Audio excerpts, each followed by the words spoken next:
Bom, boa noite a todos.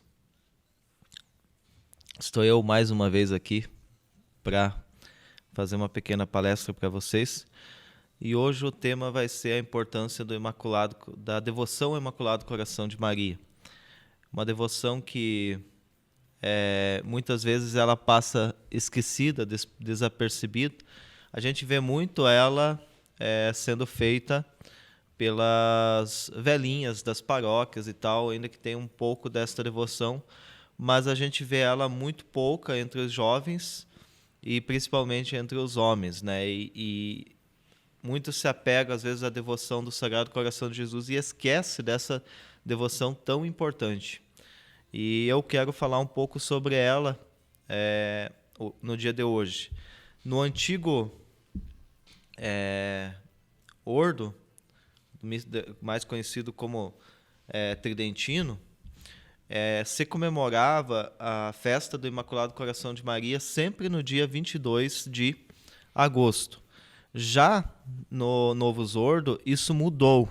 Ele sempre acontece no sábado seguinte à festa do Sagrado Coração de Jesus.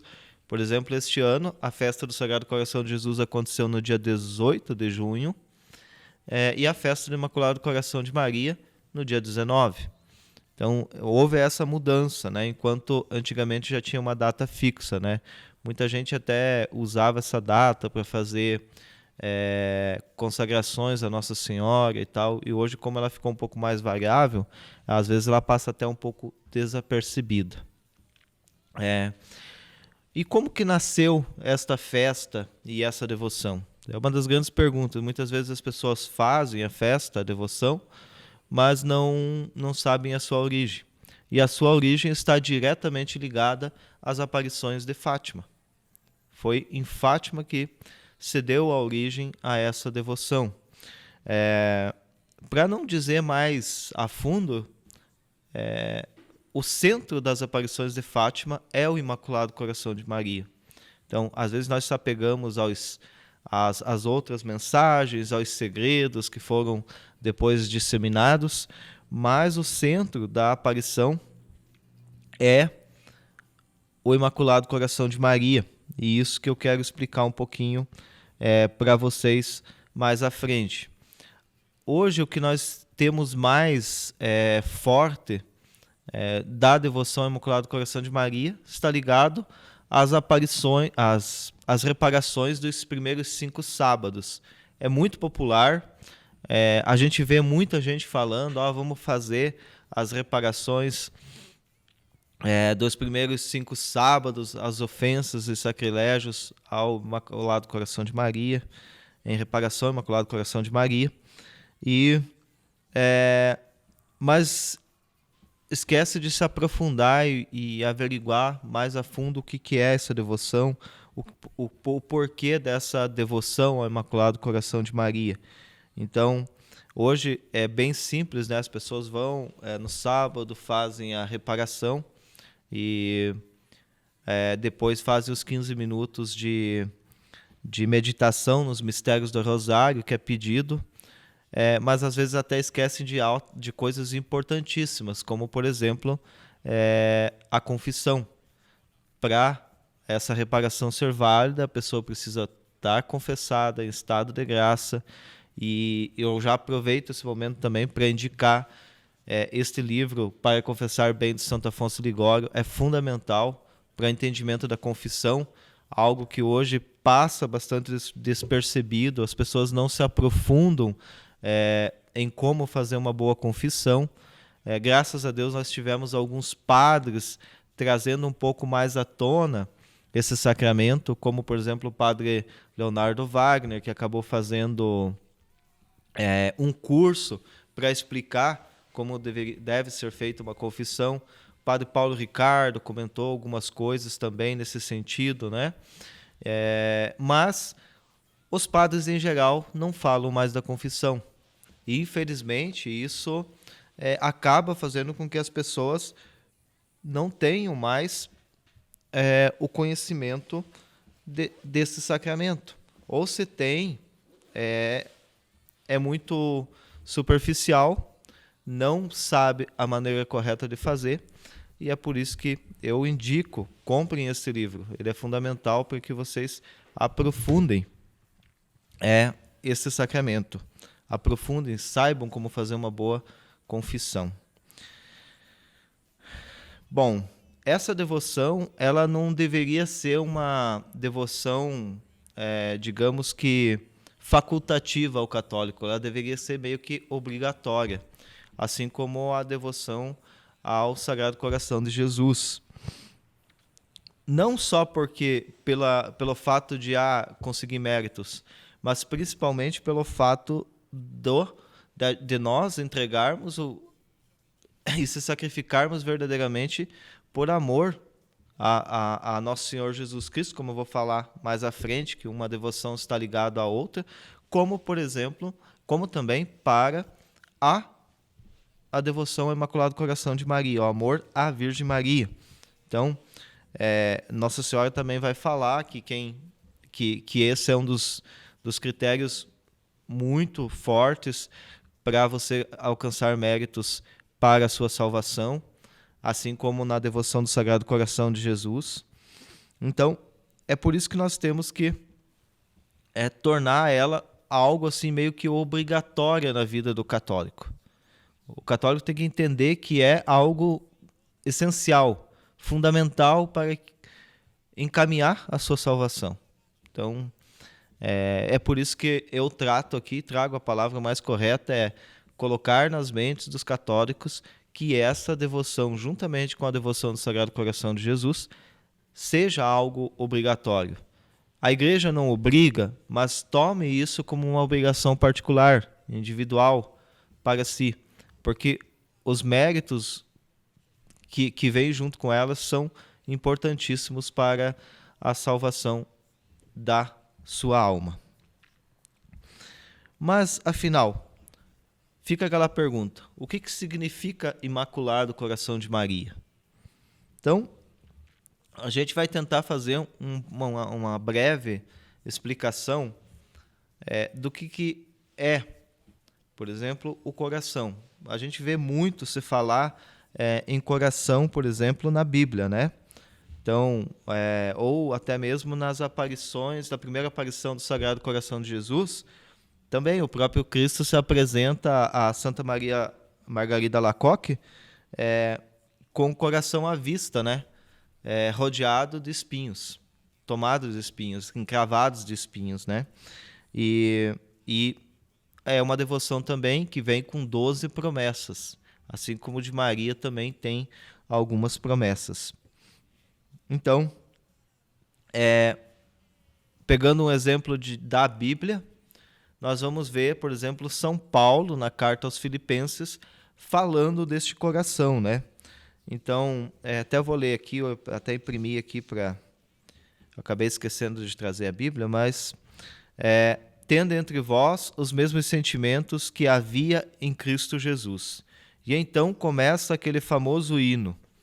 Jesus, embora fosse Deus, não se apegou ao ser igual a Deus, mas como que se esvaziando a si mesmo, assumiu a forma de servo, humilhando-se, feito obediente até a morte e morte de cruz.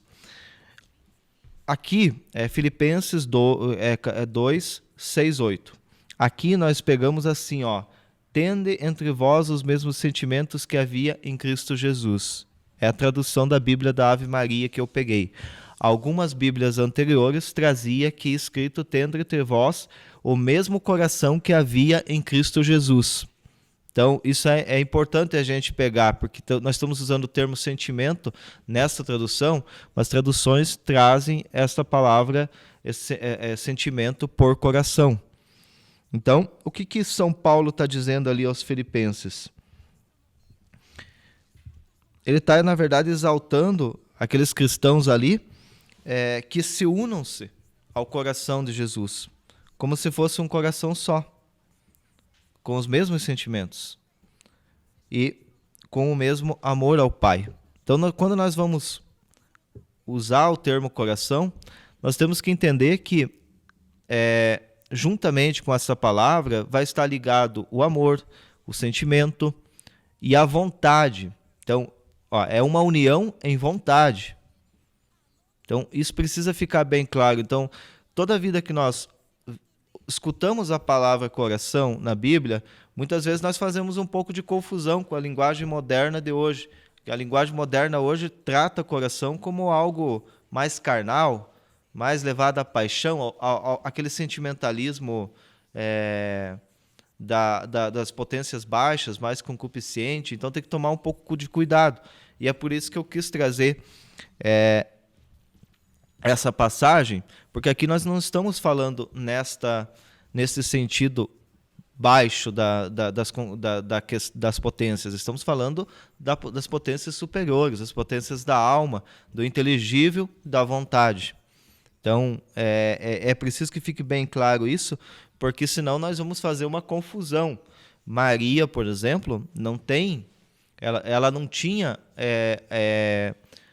esses sentimentos mais inferiores, como, por exemplo, nós, criaturas, hoje tomadas pelo corrompimento do pecado original, temos, né? Então, é preciso que fique bem claro isso para não fazer uma confusão. Então, o coração que está falando aqui não é o coração que nós entendemos hoje no nosso linguajar, no nosso vocabulário atual. Não que em alguns locais não sejam usados, mas de maneira geral esse entendimento ele está completamente equivocado. E outra coisa que a gente tem que trazer aqui, quando nós estamos falando em coração, nós escutamos aqui São Paulo fazendo essa exortação aos filipenses e usando a palavra coração. Nós temos que olhar também para Fátima de uma maneira mais profunda, porque quando nós pegamos hoje uma imagem do Imaculado Coração de Maria, e nós temos uma aqui, por exemplo, no altar, a gente verifica que o coração está com rosas. E na aparição de Fátima, não é bem assim que acontece. Na aparição de Fátima, a Virgem Maria ela aparece com um coração tomado de espinhos. Assim como, por exemplo, aconteceu com Jesus durante a aparição do Imaculado Coração de Maria, com a aparição a Santa Margarida Maria Alacoque. Então, veja que algo muito semelhante em aparências de um coração com o outro. Então, e outra coisa que nós temos que olhar com mais profundidade é que Maria vai procurar 3 pastorinhos para trazer a mensagem de Fátima. E pastorinhos humildes, né? Que cuidavam do seu rebanho lá na cova da Iria, e ela se apresenta lá a esses meninos. E o que nós podemos tirar disso, né? Algumas mensagens importantes. A primeira é que talvez esses pastorinhos já tinham um coração muito mais semelhante ao coração de Maria e de Jesus. E outra também é que Maria ela vai demonstrar que ela é tão unida a Jesus que nós podemos, de certa forma, confundir o seu coração com o do próprio Cristo. E também essa configuração, essa semelhança tão próxima, ou até, para não dizer, tão idêntica de Cristo, né? Pode trazer mais uma coisa importante para nós aqui, né? Porque podemos entender que Deus achou uma outra maneira de fazer com que nós entendamos a nossa missão, que é essa missão de nós tornar o nosso coração mais semelhante ao de Cristo. E como que ele faz isso? Mostrando que Maria também tem um coração semelhante. Ou seja, se nós caminharmos a Maria, esse processo de nós tornarmos o nosso coração mais semelhante a Deus se torna mais fácil. Então, os mistérios de Cristo, de Deus, a gente não consegue entender, mas nós podemos, por exemplo, criar hipóteses e suposições. Uma delas é essa. Então,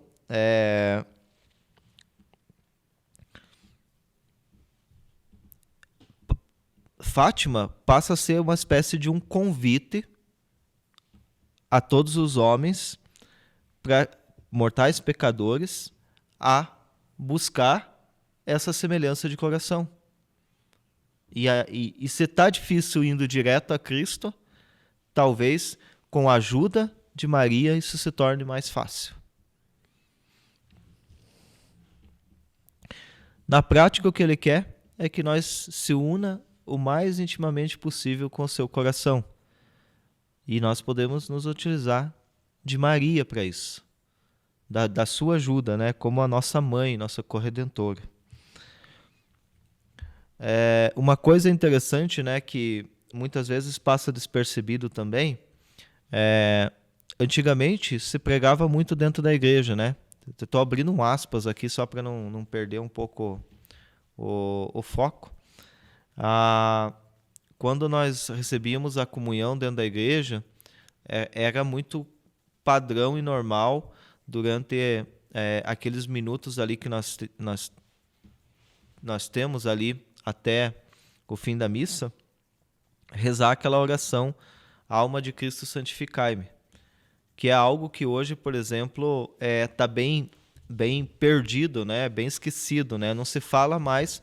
Mas olha a profundidade, não é? A igreja é muito inteligente, ela sabe o que ela faz da forma mais possível para nos aproximar desse coração de Jesus. Então, o que a oração Alma de Cristo fala? Alma de Cristo, santificai-me. Corpo de Cristo, salvai-me. Sangue de Cristo, inebriai-me. Água do lado de Cristo, lavai-me. Paixão de Cristo, confortai-me. Ó bom Jesus, ouvi-me. Dentro das vossas chagas, escondei-me. Não permitais que eu me separe de vós. Do inimigo maligno, defendei-me. Na hora de minha morte, chamai-me. Mandai-me ir para vós, para que eu vos louve com os vossos santos por todos os séculos dos séculos. Então, se a gente vai olhar mais profundamente, é um convite para que nós abracemos o coração de Cristo. E por que as comunhões reparadoras? Nós temos a comunhão reparadora a Cristo e a comunhão reparadora ao coração de Maria. Então, veja que a própria oração ela já nos convida a esse abraço assim, mais maternal, mais íntimo com Cristo. E hoje isso é um pouco que esquecido. Nós temos a comunhão, e na comunhão hoje não se fala mais das graças que pode alcançar com ela, e uma delas é essa santificação. Vejamos que nós estamos recebendo a segunda pessoa da Santíssima Trindade, mas entendamos uma coisa, a segunda pessoa da Santíssima Trindade não anda sozinha. Ou seja, se nós recebemos a segunda pessoa, nós recebemos a primeira pessoa, que é Deus, e a terceira pessoa, que é o Espírito Santo. E o Espírito Santo é que vai nos agir no mais íntimo da nossa alma, no verdadeiro coração nosso. Então, olha como nós podemos usar da Eucaristia para nos moldar e tornar o nosso coração semelhante a esse coração de Maria, a esse coração do próprio Cristo, com a ajuda do próprio Cristo, pois nós temos a Eucaristia, né? E hoje isso, infelizmente, passa despercebido um pouco, né? Então, por isso, voltando lá aquilo que eu li anteriormente de São Paulo, quando ele convida os filipenses a se unir a esse coração de Jesus, nós temos esse convite não em carta, mas diretamente com o sacramento, toda a Santa Missa que nós podemos comungar. E é uma maneira de nós tornar esse coração semelhante ao de Cristo.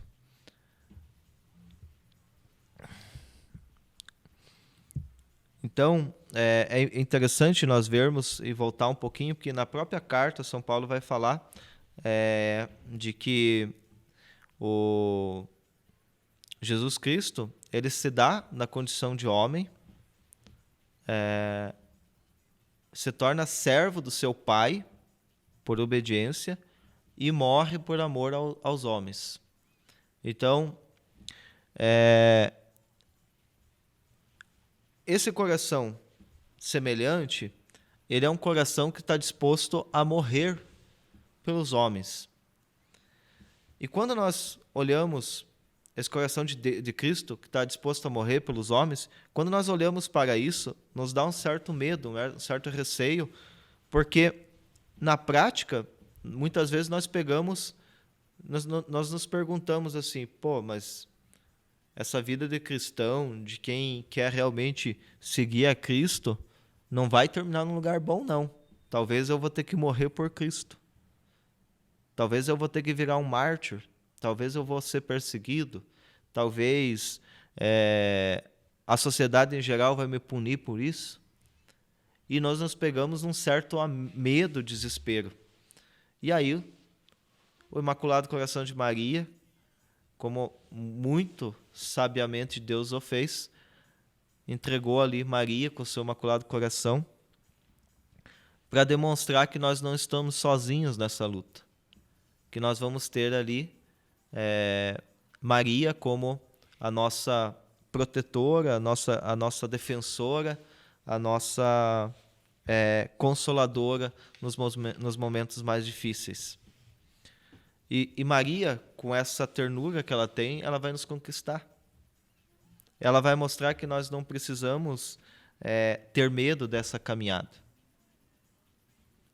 Então, veja que, talvez, se nós olharmos mais logicamente, por que eu vou fazer a comunhão reparadora, a devoção ao Imaculado Coração de Maria, se eu tenho a devoção ao Sagrado Coração de Jesus?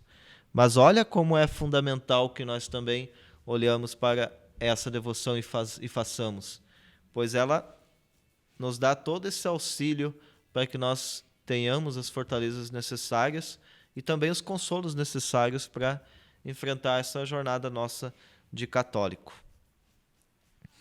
E essa ternura dela, que ela mostra, através do seu coração, ela é tão unida ao próprio Cristo que de vez em quando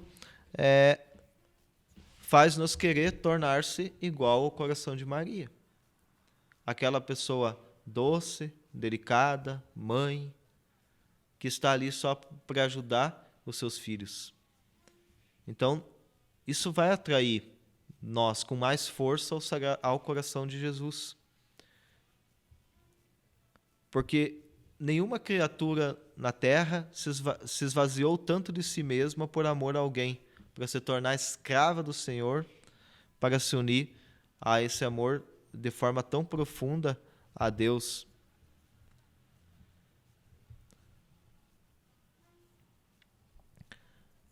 Então, essa pergunta que às vezes fica assim, mas por que se apegar então à devoção do Imaculado Coração de Maria se eu tenho a devoção do Sagrado Coração de Jesus? Então, aí Santo Afonso de Ligório, grande doutor da Igreja, que inclusive foi um dos escritores deste livro da Confissão, ele vai falar mais profundamente sobre isso, e ele nos lembra que lá no final dos tempos, Cristo virá como juiz, mesmo ele tendo mansidão, amor e misericórdia com os homens. Nesta hora, ele fará o seu papel de juiz. Então, ali, ele vai dar a sua sentença e julgar. E o próprio santo ele faz uma importante reflexão sobre isso, que, ao vê-lo como juiz, é natural que as pessoas fiquem com medo. Não é verdade? Nós não ficamos com medo de um juiz? Nós não temos certeza da sentença. E nesta hora de aperto é que nós vamos chamar um advogado. E quem que será esse advogado nosso? Quem que vai ser essa pessoa que nos dará segurança perante o tribunal no qual Cristo é o juízo, Cristo que nos dará a sentença. É a Virgem Maria. Como ela mesma se pronunciou em Fátima, Salve Advocata Nostra. Eu vou pegar aqui uma passagem da aparição em Fátima. Recomendo vocês lerem este livro, A História e Milagres de Nossa Senhora de Fátima, lançado aqui pelo Instituto Santo Atanásio. É importantíssimo para nós entendermos um pouco mais a fundo as aparições de Fátima.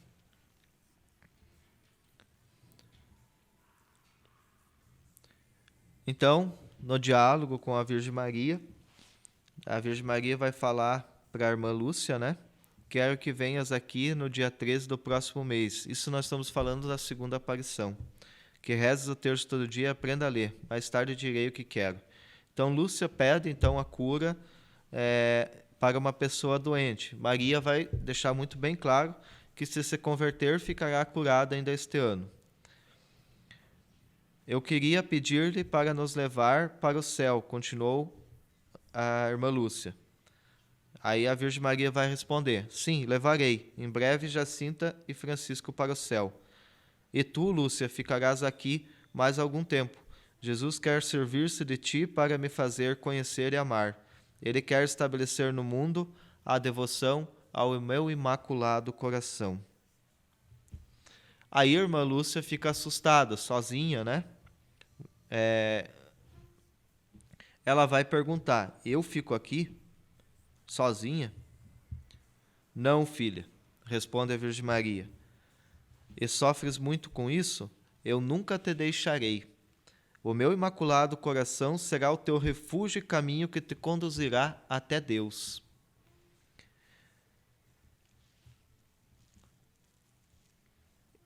Ao dizer essas últimas palavras, abriu as mãos, tal como fizera outra aparição, e comunicou-lhe outra vez aquela luz que, em 2 raios vivíssimos, lhe jorrava das mãos. As crianças ficaram envoltas como um esplendor celeste. Nesta luz víamos como que submersos em Deus. Escreve Lúcia. Jacinta e Francisco recebiam a parte da luz que ia em direção do céu e eu dos raios que caíam sobre a terra, junto à mão direita de Nossa Senhora, estava um coração cercado de espinhos, que pareciam nela se cravar. Compreendemos que era o Imaculado Coração de Maria, ultrajado pelos pecados da humanidade, aos quais devemos reparar. O Imaculado Coração de Maria, o anjo já falara nele. Pelos méritos infinitos de vosso Sagrado Coração e do Imaculado de Maria, peço-vos a conversão dos pecadores. Então, vejam que nessa passagem a Virgem Maria fala que quem recolher o coração dela terá a sua proteção.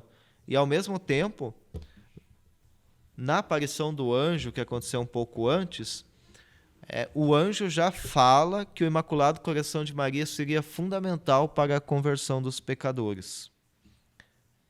Então, veja que da importância dessa devoção. Então, nós temos a devoção do Sagrado Coração de Jesus, que está diretamente atrelada à devoção ao Imaculado Coração, onde o Sagrado Coração de Jesus traz algumas promessas que são mais no âmbito individual e próximo a ela, a pessoa que está fazendo. A Virgem Maria já vai trazer algo mais profundo ainda, que é a proteção individual e também a conversão dos pecadores. Então, olha aqui a profundidade disso. Um pouco mais tarde das aparições de Fátima, nós tivemos um grande teólogo mariano chamado São João Eudes. Talvez o maior teólogo que fale sobre o coração de Maria. E nós temos alguns mariólogos muito famosos, São João Maria Vianney e tal, mas que fale mais profundamente do Imaculado Coração de Maria, São João Eudes. Então, sem dúvida, pelo que a igreja escreve, pelo que as pessoas falam, ele foi o maior propagador desta devoção. E ele não chamava de Imaculado Coração de Maria, ele chamava de Admirável Coração de Maria. Esse é o termo que ele usava nas suas expressões. Então, São João Eudes, ele vai esmiuçar um pouco mais sobre essa questão do que é o coração de Maria, de que coração que nós estamos falando, que, como eu já adiantei, não é esse coração baseado na carne, no sentimento, de uma decisão, mas é mais verdadeiramente numa decisão inteligível, aquilo que está atrelado à nossa vontade, basicamente a nossa alma. Usando aqui as palavras do professor Cláudio, né?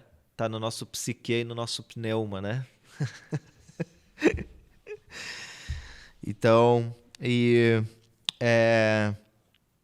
aí São João Eudes vai fazer uma divisão do coração, para nós entendermos melhor como que o coração do homem se dividiu depois do pecado original. São João Eudes diz que ele se dividiu em 3 partes. A primeira, que é a realidade das nossas paixões. Então, esse coração carnal, mais animal, né, intempestivo, que está ligado diretamente aos nossos afetos, né? Então, sentimentos, então, ligado à ira, à raiva. Então, ele reflete mais essa parte nossa mais carnal. Por isso que antigamente, na antiguidade, passou a ser essas ações passaram a ser simbolizadas pelo coração. Então, isso já vem lá de muito antes do cristianismo. O segundo seria o coração espiritual, que reflete a nossa alma, né, com as nossas faculdades. Por exemplo, a memória, que se diz, por exemplo, eu guardei tudo aquilo no coração, no meu coração, né? De fato, nós não estamos guardando no coração, nós estamos guardando na memória. Então, outra questão eu medito essas coisas no meu coração. Na verdade, eu não medito nada no coração. Eu medito as coisas com a minha inteligência e minha vontade. Então, essas são a segunda divisão que São João Eudes faz do coração humano. E aí a terceira, que é a parte superior da alma, também alguns chamam de coração divino, que é onde habita o Espírito Santo, onde está o Pai, o Filho, junto com o Espírito Santo, a Santíssima Trindade em si, né? Então, quando nós comungamos, essa parte do cérebro, nessa parte que nós recebemos, da parte do coração que nós recebemos o Cristo Eucarístico. Então é por isso que, nesse momento, nós estamos em um êxtase muito mais elevado. O nosso coração está no alto, na parte mais superior da alma possível. Então, são essas 3 realidades. Então, para vocês entenderem um pouco sobre o coração humano. Então, nós vamos ver pessoas que estão muito presas ao primeiro coração, né? Outros que já estão na fase do segundo coração, que já têm o inteligível, conseguem tomar decisões, mas essas decisões podem ser boas ou ruins, porque nós temos a questão do pecado, né? E podemos cair. E a terceira, que já é a ação da graça diretamente, né?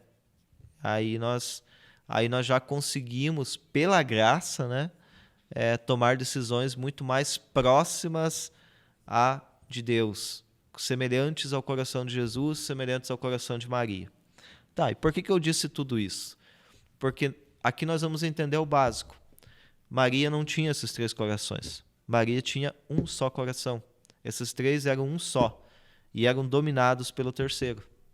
Ou seja, ela não tinha risco de se deixar levar pelos afetos, sentimentos, e ela não tinha risco de errar inteligivelmente. A sua vontade estava diretamente ligada à vontade de Cristo.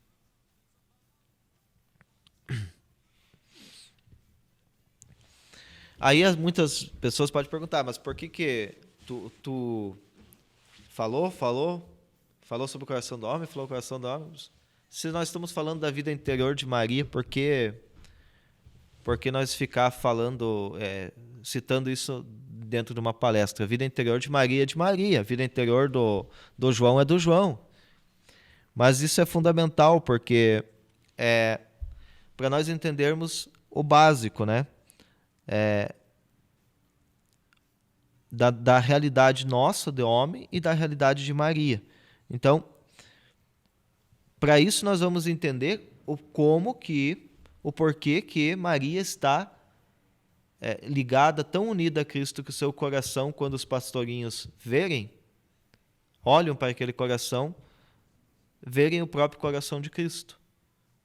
Porque Maria tinha um coração basicamente semelhante, idêntico, sem nenhum tipo de corrompimento que nós, homens, temos.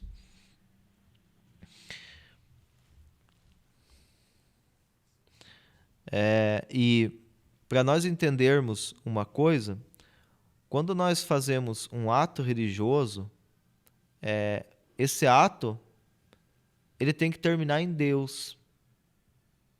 Se nós fazer qualquer ato religioso que termine em determinada pessoa, nós estamos caindo em idolatria. Se não cair diretamente na Santíssima Trindade, nós estamos caindo em idolatria. Então, quando nós veneramos, fazemos uma devoção ao Imaculado Coração de Maria, nós estamos venerando aquele coração, porque aquele coração é semelhante ao coração de Cristo, que é a segunda pessoa da Santíssima Trindade. Então, isso é para derrubar qualquer risco de alguém entender que a devoção ao Imaculado Coração de Maria é um ato de idolatria. O último é Deus. Então nós temos vejamos, nós devemos ter devoção das coisas na medida em que essas coisas estão unidas a Deus.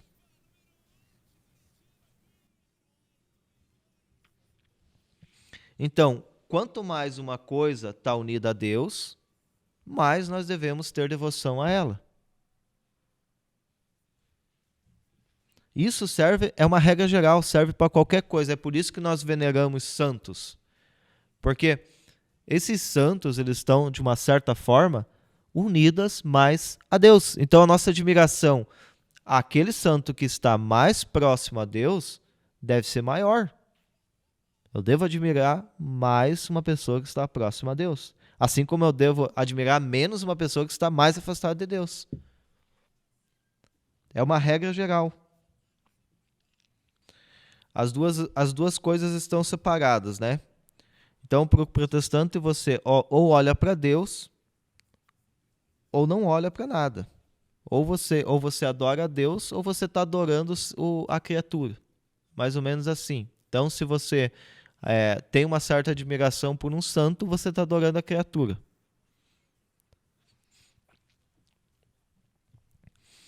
Então é por isso que a gente tem que entender muito claro essa questão da regra geral da fé católica, de nós entendermos que quanto a pessoa está mais próxima de Deus, mais ela precisa ser admirada, visto que ela está mais semelhante ao nosso Criador, aquele que nos deu o direito à vida.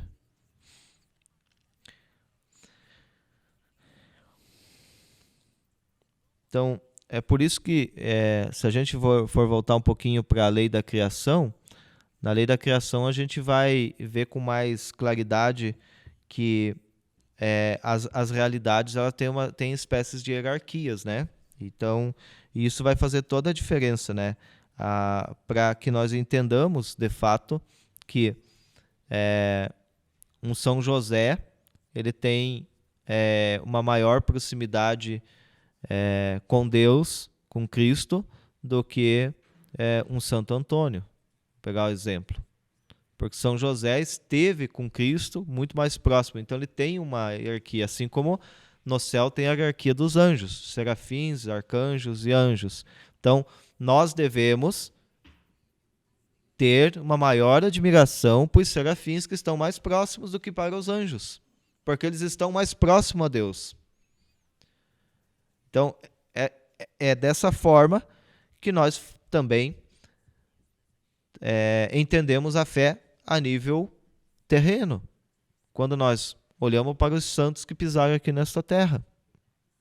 E a Virgem Maria, que eu acho que não há dúvida para ninguém, que está num pedestal muito maior, né? Foi a corredentora, aquela que colocou Cristo na terra, sem pecado original, né? Então, essas pessoas, elas são instrumentos de Deus, algumas mais próximas, mais semelhantes a Deus, e que nós merecem a nossa maior admiração. Dos exemplos que nós podemos pegar é a humanidade de Cristo. Por que nós, os católicos, adoram a humanidade de Cristo? Porque Cristo, ele se fez homem, ele nasceu, ganhou, ele tem a carne. Mas por que nós adoramos? Nós podemos, inclusive, adorar, né, a humanidade de Cristo. Porque existe uma união tão grande com a divindade de Cristo, mas tão grande, que praticamente os dois são o mesmo. É o mesmo coração.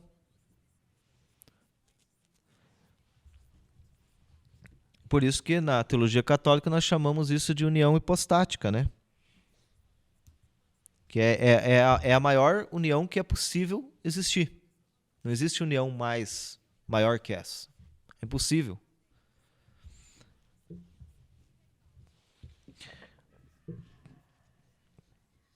E para a teologia católica, né?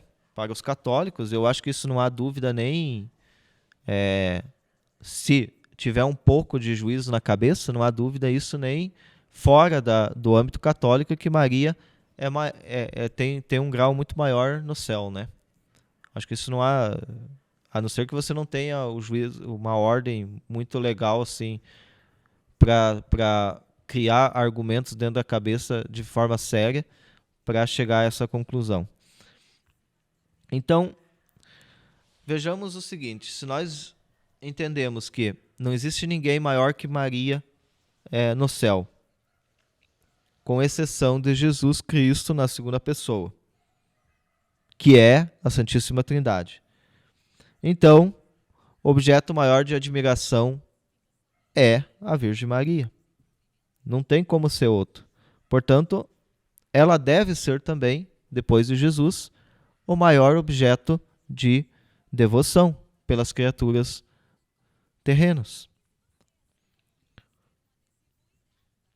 Porque somos devotos de tudo aquilo que está unido a Deus, como já falei anteriormente.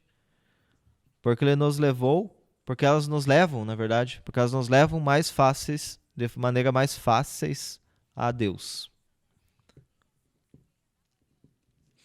Bom, eu falei que Jesus está unido de duas formas, né? União hipostática, né? Então, o Jesus humano está unido de forma hipostática a Maria, a Jesus, a divindade de Jesus. E Maria, como é que Maria está unida a Jesus? Qual que é a forma? É pelo coração. Porque na essência da alma de Nossa Senhora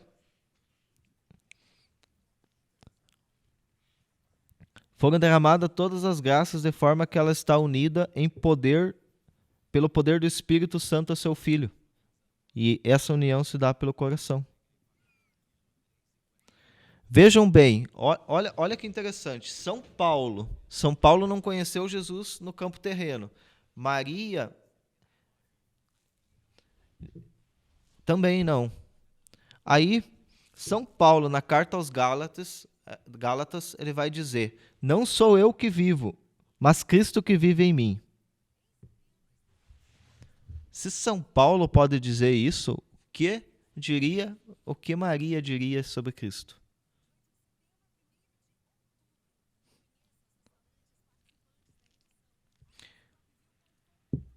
Nos Atos Apóstolos, tem uma outra passagem interessante, que fala assim, que os cristãos tinham um só coração e uma só alma. Como podemos dizer, então, que Maria não tem um só coração e uma só alma com Jesus? Se os cristãos tinham. Os cristãos que não chegaram praticamente a conhecer Jesus. Se conheceram foi vagamente. Portanto, não há como nós dizermos que Maria não tem uma união profunda com Jesus. Não há como. Então, precisamos derrubar isso. Inclusive, precisamos derrubar esse pensamento moderno de querer tirar a Virgem Maria dos debates em nome de um discurso ecumênico. Na verdade, ao fazermos isso, nós praticamente estamos se afastando do próprio coração de Jesus. Ambos os corações estão tão unidos de uma forma que a vontade de um é a vontade de outro. Ou seja, se eu nego o coração de Maria, indiretamente eu estou negando o coração de Jesus. Então não há qualquer diálogo ecumênico, a Virgem Maria tem que estar no meio. É a mãe de Cristo. É a corredentora da humanidade. Então, é preciso ter claramente isso. E é por isso, talvez por isso que em Fátima teve veio os alertas para a humanidade, mas ao mesmo tempo vem o coração de Maria dizendo, se colocando ali, o Imaculado Coração de Maria se colocando ali à disposição para que a humanidade recorresse a ela, que através desse Imaculado Coração muitas pessoas se converteriam. E ela mesma vai falar que, por fim, mesmo o homem endurecido, sofrendo com os castigos por não se converter, no final se converteriam e o Imaculado Coração dela triunfaria. Então, não há como nós não tirarmos da vida devocional do católico o Imaculado Coração de Maria. Isso é um convite a todos vocês a fazerem a devoção dos 5 sábados. É uma devoção simples, não precisa muito. Basicamente, aí na missa, está em estado de graça, comungar em reparação ao Imaculado Coração de Maria e fazer os 15 minutos de meditação dos mistérios do Rosário. E como essa devoção apareceu? Veja que lá em Fátima, nas aparições mais normais dos pastorinhos, a Virgem Maria vem falar sobre o Imaculado Coração, mas não dá detalhes de como que era para fazer essa devoção.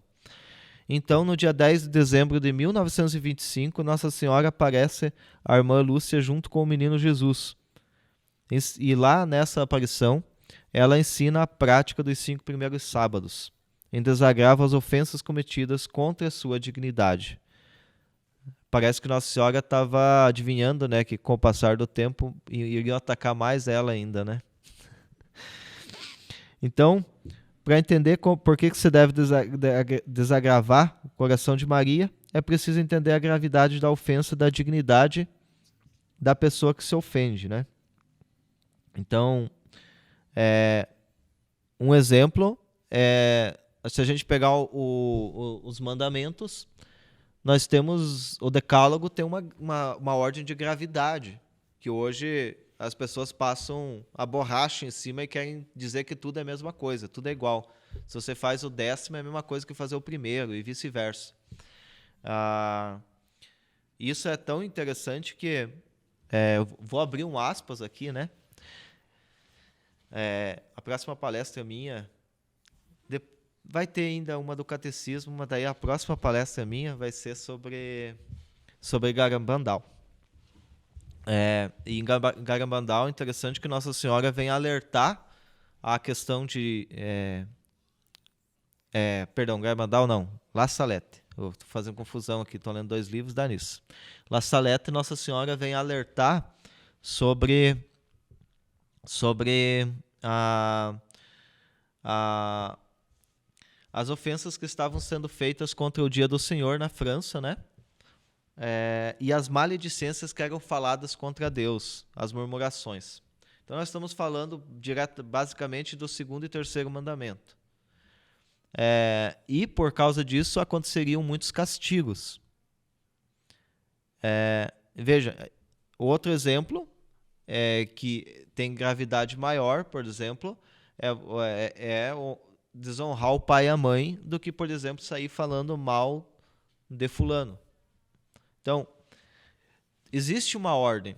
E hoje, infelizmente, nós temos, por exemplo, até padres tratando o 10º mandamento como se fosse de mesma gravidade que o primeiro. E essa ordem ela precisa ser respeitada, né? Então, se nós estamos falando de ofensas, nós temos a Santíssima Trindade num grau de ofensa muito maior, mas a Virgem Maria é a nossa mãe. Olha o grau dela lá. Vamos pegar. Então, os 3 primeiros convém a Santíssima Trindade. O 4º convém a Maria. Então, é por isso que existe uma gravidade forte na questão das ofensas. E aí, Nossa Senhora vai pedir para que faça essa devoção. Eu vou ler aqui um pedacinho para se entender. Então, mas por que 5 sábados em honra à Virgem de Fátima? Então, anos mais tarde, em 1930, a pedido de um dos confessores, a irmã Lúcia explica que são 5 sábados desta devoção, porque são também 5 as principais ofensas cometidas contra a dignidade de Nossa Senhora. Primeiro, as cometidas contra a sua Imaculada Conceição. Segundo, as contra a virgindade. Terceiro, a contra a sua maternidade divina. Quarto, as ofensas que quem ensina crianças a desprezar e terem ódio da Virgem Maria. E quinto, as ofensas feitas aos ícones de Nossa Senhora. Para reparar essas ofensas que atingem a dignidade de certo modo infinita de Maria e a própria majestade de Deus, é necessária a ajuda divina.